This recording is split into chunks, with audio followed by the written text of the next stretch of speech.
नमस्कार, आपका अखबार के YouTube चैनल पर आपका स्वागत है। मैं हूं Pradeep Singh. All India Muslim personal law board, इसकी बैठक रविवार को लखनऊ में हुई। ये मुसलमानों की सर्वोच्च संस्था है और अब केवल ये सुन्नी मुसलमानों की रह गई। इसमें इस समाज के 80% लोगों की कोई नुमाइंदगी नहीं है, यानी पसमानदा समाज से कोई व्यक्ति नहीं आता। इसका गठन 7 अप्रैल 1972 7 अप्रैल 1972 को इंदिरा गांधी की शह पर या उनकी रजामंदी से इसका गठन कराया गया।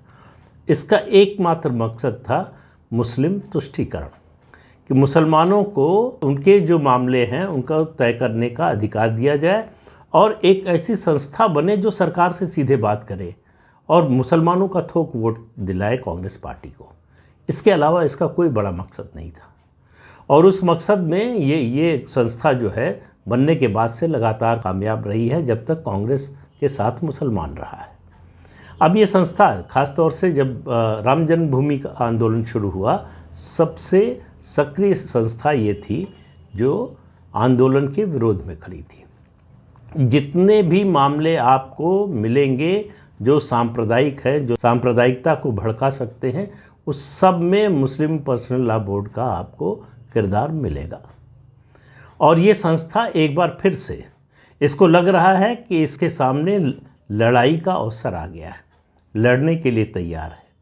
इस संस्था के सदस्यों की बैठक में जो प्रस्ताव पास किया गया, 10 पॉइंट हैं उसमें, उनमें से एक पॉइंट है जिसमें केंद्र सरकार को सीधी सीधी चुनौती दी गई है और हिंदुओं को एक तरह से अलगाववादी, आतंकवादी बताने की कोशिश की गई है।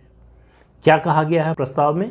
प्रस्ताव में कहा गया है कि सरकार को अलगाववादी तत्वों के सामने झुकना नहीं चाहिए, घुटने नहीं टेकने चाहिए। और ये कौन है अलगाववादी तत्व? ये अलगाववादी हैं वो लोग जिन्होंने ज्ञानवापी मामले में केस दायर किया है बनारस की निचली अदालत में, जिला अदालत में। ये अलगाववादी हैं वो लोग जिन्होंने मथुरा में ईदगाह के खिलाफ वाद दायर किया है मथुरा में, उनको अलगाववादी बताया जा रहा है। यानी अश्विनी उपाध्याय और विष्णु जैन और उनके पिता, इन लोगों को अलगाववादी बताया जा रहा है। क्यों बताया जा रहा है? ये कह रहे हैं सरकार से कि 1991 में केंद्र सरकार ने कानून पास किया, प्लेसेस ऑफ वर्शिप एक्ट, जिसमें ये कहा गया कि 15 अगस्त 1947 को जिस धर्मस्थल, पूजा स्थल, उपासना स्थल की जो स्थिति थी वही बरकरार रहेगी। उसके विरुद्ध अगर किसी न्यायालय में वाद चल रहा है, मुकदमा चल रहा है, तो ख़त्म हो जाएगा।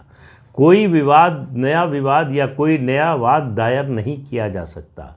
उसका सीधा सा मतलब था कि मुसलमानों ने जिन मंदिरों को तोड़कर, मुस्लिम आक्रांताओं ने, आज के मुसलमानों की बात नहीं हो रही, मुस्लिम आक्रांताओं ने जिन हिंदू मंदिरों को तोड़कर मस्जिद बनाई या तोड़कर छोड़ दिया, उन पर हिंदू दावा नहीं कर सकते।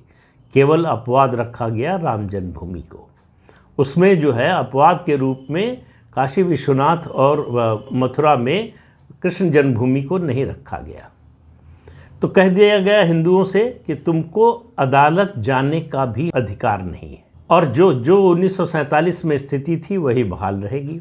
अब उस कानून को सुप्रीम कोर्ट में चुनौती दी गई है, उसकी सुनवाई चल रही है। और ये 2 मामले और इनके अलावा बहुत से मामले हैं जो अलग अलग अदालतों में चल रहे हैं। तो एतराज़ उस पर यह है कि जब 1991 का प्लेसेस ऑफ वर्शिप एक्ट है तो फिर ये मुकदमे क्यों चल रहे हैं?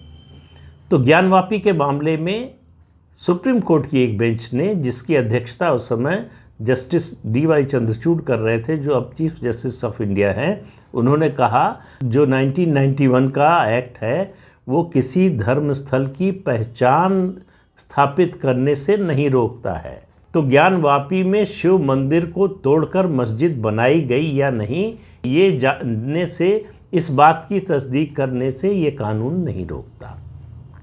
इसीलिए उसकी सुनवाई शुरू हुई। इसी तरह से मथुरा में मामला चल रहा है जिला अदालत में। दूसरा ऐतराज़ है कि उनको डर है कि ये सरकार यानी केंद्र सरकार नरेंद्र मोदी की सरकार जो है वो कॉमन सिविल कोड लेकर आ सकती है, समान नागरिक संहिता पर कानून बना सकती है। तो वहाँ भी चेतावनी दी गई। कहा कि अगर ये सरकार संसद में अपने बहुमत के आधार पर इस तरह का कानून पास कराती है तो वो गैर संवैधानिक होगा।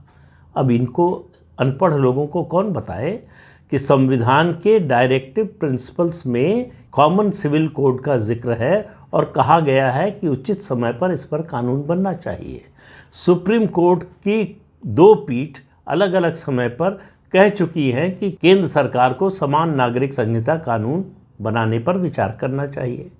कई राज्य सरकारों ने कमेटी बना दी है इस पर विचार करने के लिए, कानून बनाने के लिए, और ये माना जा रहा है कि केंद्र सरकार भी देर सवेर इस मुद्दे पर कानून बनाएगी, क्योंकि अभी हाल ही में कुछ समय पहले एक टीवी चैनल को इंटरव्यू देते हुए केंद्रीय गृह मंत्री अमित शाह ने कहा कि कुछ राज्य सरकारों ने इस मामले में पहल की है, संविधान उनको अधिकार देता है कि इस मामले में राज्य सरकार भी कानून बना सकती है, केंद्र सरकार भी बना सकती है। देखेंगे, केंद्र के कानून की बात आई तो उन्होंने कहा कि आगे देखेंगे, लेकिन हम चाहते हैं कि इस पर बहस हो, सब पक्षों की बात सामने आए, उसके बाद कोई फैसला लेंगे। तो ये इसको माना गया कि संकेत कि भाजपा सरकार ये लाने जा रही है, और मुझे लगता है कि लाना भी चाहिए, ज़रूरी भी है। लेकिन कहना क्या है मुस्लिम पर्सनल लॉ बोर्ड का? कहा क्या गया है कि भारत जैसे मल्टीलिंगुअल, मल्टीकल्चरल और मल्टी रिलीजियस देश में इस तरह का कानून लाने से देश की एकता, अखंडता को खतरा पहुंचेगा। हमको जो संविधान से अधिकार मिला हुआ है शरिया का, अब शरिया के बारे में थोड़ा सा जान लीजिए। शरिया इस्लामी कानून, मतलब सीधा सीधा मतलब है कि इस्लामी कानून मानेंगे। और ये कहा गया, अपील की गई है मुसलमानों से इस पर्सनल लॉ बोर्ड के रेजोल्यूशन में। उसमें एक क्लॉज ये भी है, एक बिंदु ये भी है कि मुसलमान अपने मामले ज़्यादा से ज़्यादा अपनी मजहबी अदालतों में ले जाएं, यानी मौलवियों के पास ले जाएं। और ये शरिया कहाँ से आया? ये अंग्रेज़ों ने हिंदू मुसलमानों को अलग करने के लिए, विभेद पैदा करने के लिए, लड़ाने के लिए बनाया था 1938 में। इसका नाम रखा गया था मुस्लिम पर्सनल लॉ ब्रैकेट में शरिया एक्ट 1937। उससे पहले शरिया का कहीं कोई जिक्र नहीं था, और तब से ये चल रहा है। चूँकि जवाहरलाल नेहरू की सरकार ने ये तय किया कि सिर्फ हिंदुओं के मामले में कानून लाया जाएगा, तो हिंदू सिविल कोड आया, लेकिन मुस्लिम सिविल कोड नहीं आया, क्योंकि जवाहरलाल नेहरू के ही शब्दों में इसको हाथ भी नहीं लगाना चाहिए। जब तक मुसलमान न कहें तब तक इसमें कोई छेड़छाड़ नहीं होनी चाहिए। तो वो नेहरूवादी जो सोच है, जो लिगेसी है, वो अभी तक चली आ रही है। इसीलिए ये कहने की, ऐसा बोलने की इनकी हिम्मत हो रही है। वरना किसी भी देश में अगर देश के सभी नागरिकों का हक समान है तो कानून भी समान होना चाहिए। अलग अलग मजहब, अलग अलग धर्म, अलग अलग पंथ, अलग अलग भाषा, अलग अलग क्षेत्र के लोगों के लिए अलग अलग कानून नहीं हो सकता। अगर बराबरी का अधिकार है तो सबको एक जैसा सबके लिए कानून होना चाहिए, जिसका ये विरोध कर रहे हैं। तीसरा बड़ा मुद्दा, कई राज्य सरकारों ने धर्म परिवर्तन के विरोध में कानून बनाया, उस पर भी एतराज़ है, और कहते हैं कि धर्म, मजहब जो है आस्था और विश्वास का प्रश्न है, और भारत का संविधान हमको इसका मौलिक अधिकार देता है। बिल्कुल सही बात है, लेकिन आपको भारत का संविधान धर्म परिवर्तन का अधिकार नहीं देता है। किस अधिकार से धर्म परिवर्तन कराया जा रहा है? और धर्म परिवर्तन की बात पर आप सरकार और कुछ राज्य सरकारें कानून बना रहे हैं, इस पर एतराज़ कर रहे हैं। सुप्रीम कोर्ट उससे ज़्यादा चिंता में है।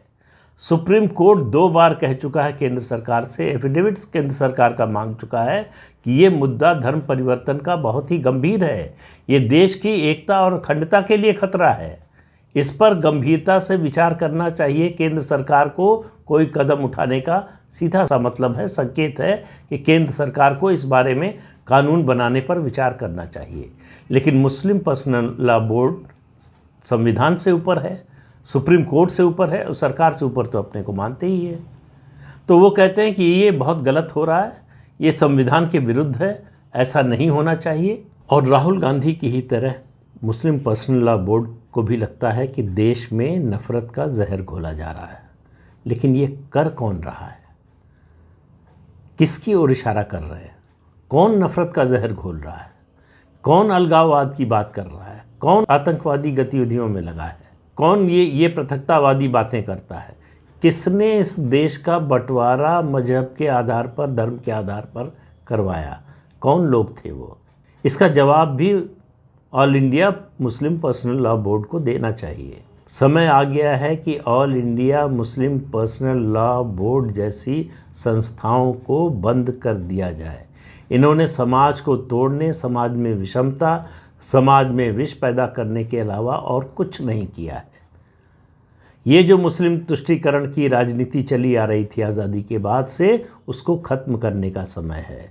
अगर मुसलमानों के हित की चिंता है तो उसके लिए उनकी 80% जो आबादी है, कम पढ़ी लिखी, कम रोज़गार वाली, कम शिक्षा वाली और जो गरीब है यानी पसमानदा समाज की चिंता करनी चाहिए। अगर all India Muslim personal law board को मुसलमानों की चिंता है तो, लेकिन बिल्कुल नहीं करेंगे। क्यों? क्योंकि ये अशराफिया की संस्था है। जो अशरफ हैं समाज का, जो कुलीन वर्ग है, एलीट है, उसकी संस्था है। वो सिर्फ अपने हित की सोचता है। इनको वोट बैंक की तरह, भेड़ बकरी की तरह इस्तेमाल करता है, हाँकता है कि हमारा जहाँ हित है उधर उसको हाँक कर ले जाता है कि इधर चलो इनको वोट दो, इस बार हमारा हित जो है इनसे सध रहा है तो इस बार इनको वोट दो। इसी तरह से उनको इधर से उधर दौड़ाते रहते हैं। तो ये समय आ गया है कि मुस्लिम वोट बैंक का कॉन्सेप्ट ख़त्म होना चाहिए और इसके लिए ज़रूरी है कि ऐसी संस्थाओं का खात्मा होना चाहिए, ऐसी संस्थाओं को बंद किया जाना चाहिए, ऐसी संस्थाओं पर प्रतिबंध लगना चाहिए। जो कानूनी मुद्दे उठाने पर हिंदुओं को अलगाववादी बताएं और सरकार को धमकी दें, तो सरकार को भी सोचना चाहिए कि क्या करना है। क्या सरकार ये उनकी परिभाषा मानने को तैयार है? तो इस अंक में इतना ही। अगले अंक में फिर मिलेंगे किसी नए मुद्दे के साथ। तब तक के लिए अनुमति दीजिए। आपसे अनुरोध है कि चैनल देखिए, शेयर कीजिए, लाइक कीजिए और सब्सक्राइब ज़रूर कीजिए। नमस्कार।